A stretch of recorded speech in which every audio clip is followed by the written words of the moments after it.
ఒక్కసారి మీరు flash back లోకి వస్తే కల్కి పార్ట్ 1లో అశ్వత్థామ శ్రీకృష్ణుడిని కొట్టడానికి వస్తాడు. అప్పుడు శ్రీకృష్ణుడు అశ్వత్థామను ఒక్కసారిగా తోసేస్తాడు. అప్పుడు శ్రీకృష్ణుడు ఇలా అంటాడు, కలియుగం వస్తుంది, కలి వస్తున్నాడు, అధర్మం పెరిగిపోయి ప్రపంచం అంతా చీకటి అయిపోయినప్పుడు నేను ఇంకో అవతారం ఎత్తాలి. ఆ యుగంలో కలి ఎంత శక్తివంతుడంటే నా పుట్టుకను కూడా ఆపగలడు. కానీ నువ్వు నా గర్భగుడికి కాపలాగా ఉండాలని అశ్వత్థామతో అంటాడు. ఈ మాటలకి అర్థం ఏమిటంటే ఈ భూమి మీద ఉన్న ప్రజలు ధర్మం అంటే ఏంటో మర్చిపోయి తమ స్వార్థం కోసం, తమ సుఖాల కోసం డబ్బుతో అధికారాన్ని ఒక మనిషిపై అఘాయిత్యం చేయడం, ఇక స్త్రీలను బలవంతం చేయడం, మంచి చెడు జాలి న్యాయం వంటివి అన్ని ప్రజల్లో మర్చిపోయి అధర్మం పెరిగిపోతుంది. కలియుగం మొత్తం డబ్బుతోనే ఉంటుంది. ఇలాంటి కలియుగంలోనే కలి పుడతాడు. ఆ కలి ప్రపంచాన్ని మొత్తం ఏలుతుంటాడు. ఆ కలిని చంపడానికి, అధర్మం అణిచివేయడానికి సుమతి కడుపులో శ్రీ మహావిష్ణువు మళ్ళీ 10వ అవతారం కల్కిగా జన్మిస్తాడు. ఈ వీడియోని స్టార్ట్ చేసే ముందు నాదొక చిన్న రిక్వెస్ట్, ఈ వీడియోకి లైక్ చేసి ఛానల్ని సబ్స్క్రైబ్ చేసుకోండి. అలాగే ఈ వీడియో ఎలా ఉందో కామెంట్ చేయండి. ఇక లేట్ చేయకుండా కల్కి పార్ట్ 2 స్టోరీలోకి వెళ్ళిపోదాం. క్లైమాక్స్ సీన్లో ప్రభాస్ సుమతిని బుజ్జి కారులో తీసుకొని వెళ్తాడు. అప్పుడు అశ్వత్థామ ఆపడానికి ప్రయత్నిస్తాడు. ఇక్కడ ఈ కర్ణుడి కర్ర వల్ల ప్రభాస్ శరీరంలోకి కర్ణుడు వచ్చి కలి మనిషిని చంపి మొదట్లో సుమతిని కాపాడతాడు. కానీ ఆ తర్వాత ఆ కర్ర చేతిలో నుంచి దూరం కావడం వల్ల తన శరీరంలో కర్ణుడు వెళ్ళిపోయి భైరవ అయిపోతాడు. అప్పుడు బుజ్జి ఇలా అంటుంది, ఆ బటన్ నొక్కితే ఎక్కడికి వెళ్తామో మనకే తెలియదు అంటుంది. అప్పుడు భైరవ బటన్ నొక్కుతాడు. అక్కడి నుంచి వెళ్ళిపోయి ఒడిశాలో ఉన్న కోనార్ ఆలయం దగ్గర ఆగిపోతుంది. ఆ ఆలయం కింద ఏదో మెరుస్తున్నట్లు కనబడుతుంది. అప్పుడు భైరవ అక్కడికి వెళ్లి చూస్తాడు. అది చాలా మెరుస్తూ ఉంటుంది. వాటిని భైరవ తాకుతాడు. అప్పుడు అతని చేతికి ఎదకి కవచ కుండలాలు అతుక్కుంటాయి. ఆ కవచ కుండలాలు మహాభారతంలోని కర్ణుడివి. ఆ కవచ కుండలాలు భైరవకి అతుక్కున్నప్పుడు అతను చాలా భయపడతాడు. ఆ కవచ కుండలాలు తీయాలని చాలా ప్రయత్నిస్తాడు, కానీ తన వల్ల కాదు. దాంతో భైరవ ఏం చేయలేక ఆ కవచ కుండలాలు అలాగే తన శరీరంపై ఉంచుకుంటాడు. అశ్వత్థామ భైరవను వెతుక్కుంటూ వస్తాడు. అక్కడికి అశ్వత్థామ వచ్చేలోపే కలి కూడా వచ్చి ఉంటాడు. అలా అశ్వత్థామ కలితో ఫైట్ చేస్తూ ఉంటాడు. ఇక్కడ కలితో అర్జునుడి గాండివం ఉండటం వల్ల అశ్వత్థామ తట్టుకోలేకపోతాడు. ఇక్కడ కలికి ఇంత శక్తి రావడానికి కలి శరీరంలో సుమతి యొక్క ఒక్క చుక్క శిరం ఉంటుంది. అందువలన కలి మరింత శక్తివంతంగా మారి ఉంటాడు, అది కూడా ఒక్క చుక్కతోనే. అందువల్ల అర్జునుడి గాండివం పట్టుకున్నా అతనికి ఏమీ కాలేదు. ఇక్కడ కలికి అశ్వత్థామకి ఫైట్ జరుగుతుంటే భైరవ చూస్తూ ఉంటాడు. అప్పుడు భైరవ కలితో ఇలా అంటాడు, ఈ అమ్మాయిని తీసుకొని నా యూనిట్లను నాకు ఇవ్వండి, నా యూనిట్లను నాకు ఇవ్వండి అని అంటాడు. అప్పుడు అశ్వత్థామ ఆ అమ్మాయిని కాపాడటానికి వస్తాడు. అప్పుడు కలి అర్జునుడి యొక్క గాండివంతో ఒక్క బాణాన్ని వదులుతాడు. ఆ బాణం ఒక వలలా మారిపోయి అశ్వత్థామను బంధిస్తాడు. అప్పుడు అశ్వత్థామ ఏం చేయలేకపోతాడు. అప్పుడు కలి ఆ అమ్మాయిని తీసుకొని పోతున్నప్పుడు కర్ణుడిని అశ్వత్థామ పిలుస్తాడు. అప్పుడు కర్ణుడిని అశ్వత్థామ గుర్తుకు తెచ్చుకుంటాడు. ఇవి నా సోదరుడి కవచ కుండలాలు అని గమనించి అశ్వత్థామ కర్రను కర్ణుడి మీదకు విసురుతాడు. అప్పుడు ఆ కర్రను భైరవ పట్టుకుంటాడు. అలా భైరవ శరీరంలోకి కర్ణుడు వస్తాడు. ఆ కర్రతో కలిని దాడి చేస్తాడు. అప్పుడు కలి కర్ణుడితో యుద్ధం చేయడానికి వస్తాడు. కలి తన దగ్గర ఉన్న అర్జునుడి గాండివంతో బ్రహ్మాస్త్రాన్ని ప్రయోగిస్తాడు. అప్పుడు కర్ణుడు కూడా అస్త్రాన్ని ప్రయోగిస్తాడు. కలి యొక్క అస్త్రం కర్ణుడికి తగులుతుంది. దాని వలన కొన్ని వందల అడుగుల దూరంలో పడిపోతాడు. అప్పుడు కర్ణుడు ఆ కలి చేతిలో ఉన్న గాండివాన్ని చూసి అర్జునుడితో కురుక్షేత్ర యుద్ధాన్ని గుర్తు తెచ్చుకుంటాడు. అప్పుడు కర్ణుడు అర్థం చేసుకుంటాడు అర్జునుడి శక్తి అంతా కలిలో ఉంది అని.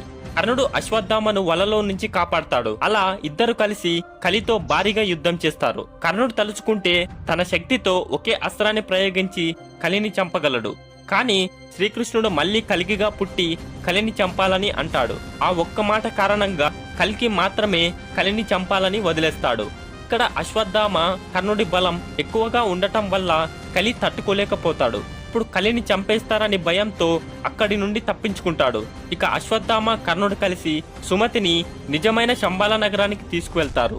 అయితే కల్కి పార్ట్ 1లో చూపించిన శంబాల నగరం నిజమైంది కాదు. అప్పటికే శంబాల నగరం మొత్తం మంటలతో కాలిపోయి ఉంటుంది. దాంతో ఇంకో నిజమైన శంబాల నగరం ఉంటుంది. అక్కడ సుమతి రావడం ప్రజలకు చాలా సంతోషంగా ఉంటుంది. అలా 3 నెలలు గడిచిన తర్వాత ఆకాశంలోని చుక్కలు కాంతితో వెలగడం మొదలవుతుంది. అప్పుడు అదే సమయంలో సుమతికి పురిటి నొప్పులు వస్తాయి. ఇప్పుడు అక్కడ ఉన్న ప్రజలు సంతోషంతో కల్కి జన్మిస్తున్నాడు అని సంతోషపడతారు. అప్పుడే ఆ సమయంలో శ్రీ మహావిష్ణువు అయిన శ్రీకృష్ణుడు కల్కి అవతారంలో పుడతాడు. కల్కి పుట్టుకతో అతని చేతిలో ఒక చక్రంతో పుట్టి ఉంటాడు. అక్కడ ఉన్న ప్రజలకు అర్థమైపోతుంది శ్రీ మహావిష్ణువు అయిన శ్రీకృష్ణుడు మళ్ళీ కల్కి అవతారంలా పుట్టాడు అని. కల్కి రోజు రోజుకి ఎదుగుతుంటాడు. అలా కొన్ని రోజులకు కల్కి పెద్దవాడు అవుతాడు. పురాణాల ప్రకారం చూసుకుంటే కల్కికి పరశురాం చాలా విద్యలు నేర్పిస్తాడు. అలా అన్ని విద్యలు నేర్చుకున్న కల్కి కలితో యుద్ధం చేయడానికి సిద్ధమవుతాడు. అదే సమయంలో హనుమంతుడు కల్కికి కుడిభుజంగా మారి సహాయం చేయడానికి వస్తాడు. మొత్తం 7 మంది చిరంజీవులు కూడా వస్తారు. ఈ 4 నెలల్లోపే కలి చాలా మంది ప్రెగ్నెన్సీ లేడీస్ యొక్క శిరంతో చాలా శక్తివంతంగా మారి ఉంటాడు. తన రూపం చూస్తేనే భయపడేలా ఉంటాడు. అప్పుడు కలి ప్రపంచాన్ని తన చేతిలో ఉంచుకుంటాడు. ఒకరోజు కల్కి చాలా మంది అమ్మాయిల శిరం కావాలని అంటాడు. కనీసం చిన్న పిల్లల్ని కూడా వదలకుండా గర్భవతులుగా మారుస్తాడు. ఆ చిన్న పిల్లల యొక్క తల్లిదండ్రులు చాలా బాధతో ఏడుస్తుంటారు. ఆ చిన్న పిల్లల్ని బలవంతంగా వ్యభిచారంలోకి పంపించి గర్భవతులుగా మారుస్తాడు.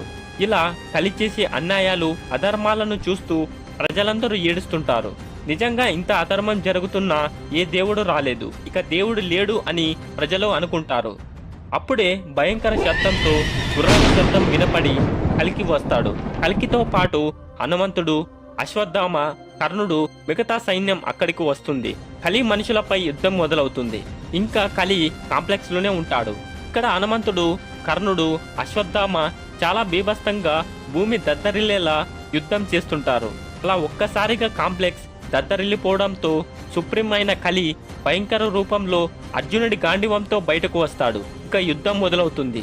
కల్కి యొక్క సైన్యం చాలా తక్కువగా ఉన్న కర్ణుడు, హనుమంతుడు, అశ్వత్థామ బలంతో కలి యొక్క సైన్యం దాదాపుగా అంతమైపోతుంది. ఇక కలి అర్జునుడి గాండివంతో కల్కి మీద బ్రహ్మాస్త్రాన్ని ప్రయోగిస్తాడు.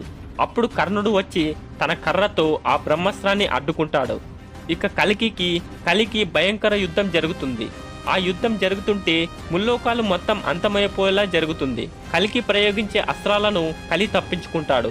చివరకు కల్కి కోపంతో విష్ణు చక్రాన్ని కలి మీదకు వదులుతాడు. ఆ చక్రం మొత్తం ముల్లోకాలు తిరిగి ఆ కలి యొక్క తలను వధిస్తుంది. అలా కలి యొక్క జీవితం ముగుస్తుంది. అలా ఆ ప్రపంచంలో అధర్మాన్ని పాటించే ప్రజలను చంపి ధర్మాన్ని పాటించిన మిగతా కోట్ల మందిని సత్యయుగానికి తీసుకుని వెళ్తాడు. ఆ సత్యయుగంలో భూమిని యథావిధిగా గంగానది, పర్యావరణం, చెట్లు, జంతువులు మళ్లీ పుట్టేలా చేస్తాడు. ఇదంతా అయిపోయిన తర్వాత కల్కి అవతారంలో ఉన్న శ్రీకృష్ణుడు ఇలా అంటాడు, ఈ 10వ అవతారంతో నేను పుట్టనని అస్సలు అనుకోకండి. ఎక్కడైతే అధర్మం జరుగుతుందో ఆ అధర్మాన్ని అణిచివేయడానికి మళ్ళీ పుడుతూనే ఉంటానని, ఈ విషయాన్ని ప్రతి ఒక్కరు గుర్తు పెట్టుకోవాలని చెప్తాడు. ఇలా చెప్పిన తర్వాత ఒక పెద్ద విగ్రహంలోకి మారిపోతాడు. ఇలా కలియుగం, కలి యొక్క కథ ముగుస్తుంది. ఈ వీడియో అంతే ఫ్రెండ్స్. ఈ వీడియోలో కథను కొంచెం పురాణాల నుంచి ఊహించి చెప్పడం జరిగింది. ఈ వీడియో మీకు నచ్చితే తప్పకుండా లైక్ చేయండి.